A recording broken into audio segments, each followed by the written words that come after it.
பரிசுத்த யோவான் எழுதின சுவிசேஷம் 16ஆம் அதிகாரம் 22ஆம் வசனம். உங்கள் இருதயம் சந்தோஷப்படும், உங்கள் சந்தோஷத்தை ஒருவனும் உங்களிடத்திலிருந்து எடுத்து போட மாட்டான். இயேசு நம்முடைய வாழ்க்கையில வரும்போது உள்ளத்தின் ஆழத்துக்குள்ளே ஒரு சமாதானம், அதான் ஆத்ம அமைதி என்பது. அது டிவைன் பீஸ் என்பது, தெய்வீக சமாதானம். அது மாத்திரமல்ல, சந்தோஷம், எப்பொழுது ஒரு மன மகிழ்ச்சி. அவர் என் கூடவே இருக்கிற அந்த சந்தோஷம், இது ஆண்டவர் கொடுக்கிற சந்தோஷம். உலகம் கூட ஒரு சந்தோஷம் தரும். உலகத்தின் சிற்றின்பங்கள், உலகத்துல நம்ம விரும்பின காரியம் நடக்கும்போது ஒரு சந்தோஷம் வரும். அது நிலையானது அல்ல. ஆனா ஆண்டவர் இயேசு கிறிஸ்து கொடுக்கிற சந்தோஷம் நிலையான சந்தோஷம்.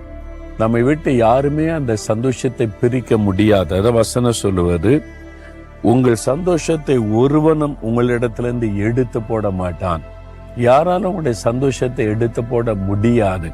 அதான் இயேசு கிறிஸ்து கொடுத்த வாக்கு தத்துவம்.